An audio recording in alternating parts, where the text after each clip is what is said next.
श्रीमते निगमान्त महादेशिकाय नमः. श्रीमते रामानुजाय नमः. अडियेन तिरुचित्रकूटम नैत्रुव माडभूषि அரங்க திருநாராயணன் முனைவர் சம்ஸ்கிருத பேராசிரியர் ஸ்ரீரங்கம். அடியேன் இயற்றிய ஸ்ரீ ருக்மிணி கிருஷ்ண ஸ்தோத்திரத்தை அடியேனுடைய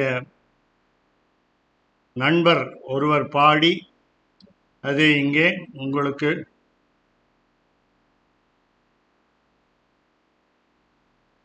பிரசன்ட் செய்கிறோம். இதில் என்ன விசேஷம் என்றால், ஸ்ரீ ஹனுமான் அருளிய ஸ்ரீ சீதாராம ஸ்தோத்திரத்தில் ஒரு வரி ராமனை பற்றியும் ஒரு பாதம் ஸ்ரீ சீதையை பற்றியும் இருக்கும் ஸ்தோத்திரம் அது. அதே போல ஒரு பாதம் ஸ்ரீ கிருஷ்ணனை பற்றியும் ஒரு பாதம் தாயார் ஸ்ரீ ருக்மிணியை பற்றியும் இந்த ஸ்தோத்திரம் அமைகிறது. கேட்டு அனுபவியுங்கள்.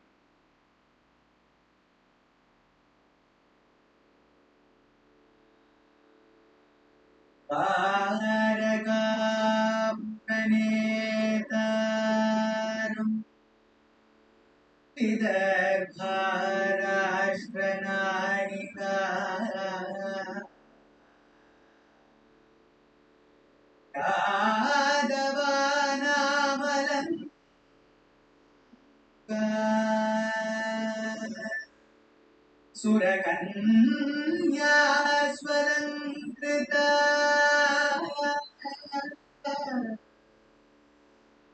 यदूनां प्रदीपञ्च वैदर्भी कुलदीपिका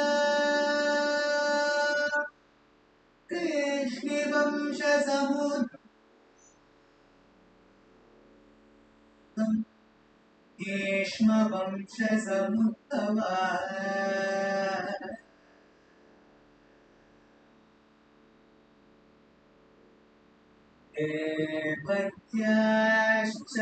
देवत्याश्चाष्टमम्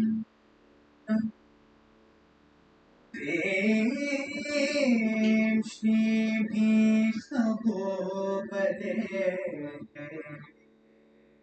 सन्दीपिनीमताचारम् सद्ब्राह्मणमतानुगा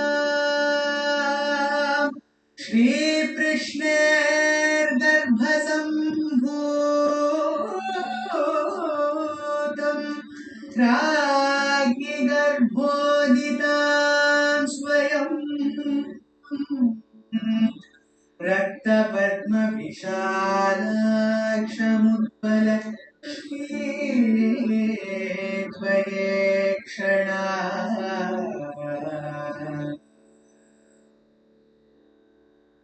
त्रिरथेन्द्रविलासन्तम् मत्तसामजगामिनी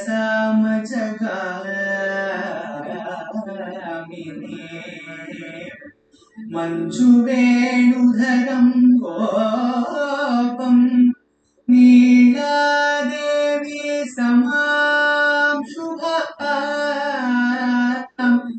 बर्हिपिञ्छकमस्तिष्कं क्रीडा शुकपाणिकां गोपी गोपगोप्तारं सत्यभामा प्रसादिका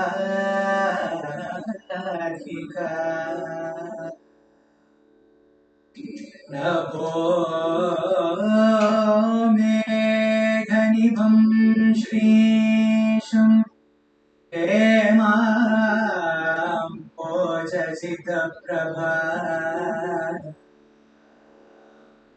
यदुसिंहासनासि पुष्पभूषणा तुल्यशीलवयो वृद्धौ श्रीरङ्गे लोकदं पदे भवन्तौ त्वौ प्रणम्य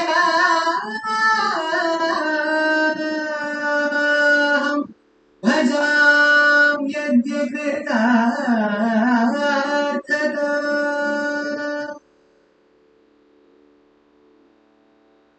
अनेन स्तौतिगस्पुत्यम्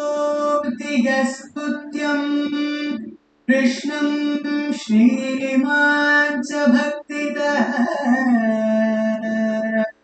तस्य तौ तनुताम् पुण्याः सम्पदः सकलार्थदाः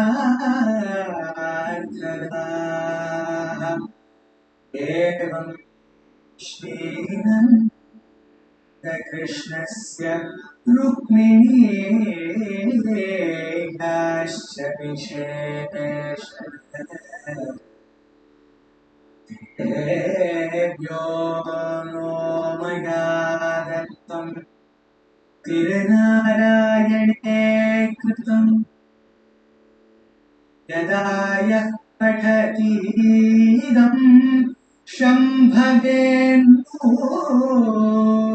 तदा दृशम् शृण्वन्ति गायतीदं यायाति सा तत्पदम्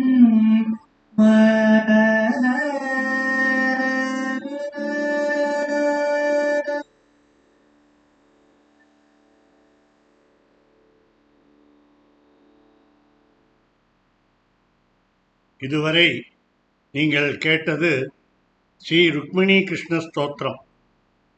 இதை ராகமாளிகையில் அழகாக அளித்தவர் சிரஞ்சீவி ஆர் ஆதித்யரங்கன் என்பவர். அவருடைய தந்தையார் ஸ்ரீரங்கத்திலே மருத்துவராக பணிபுரிகிறார். அவர் பெயர் டாக்டர் ராகவன் என்பது. நன்றி நண்பருக்கு. கவிதார்க்கிக சிம்ஹாய கல்யாண குணசாலினே ஸ்ரீமதே வெங்கடேஷாய வேதாந்த குருவே நமः. அஸ்மத் குருभ्यो நமः. அஸ்மத் பரமகுருभ्यो நமः. அஸ்மத் சர்வகுருभ्यो நமः. ஸ்ரீமதே நிகமாந்த மகாதேசிகாய நமः.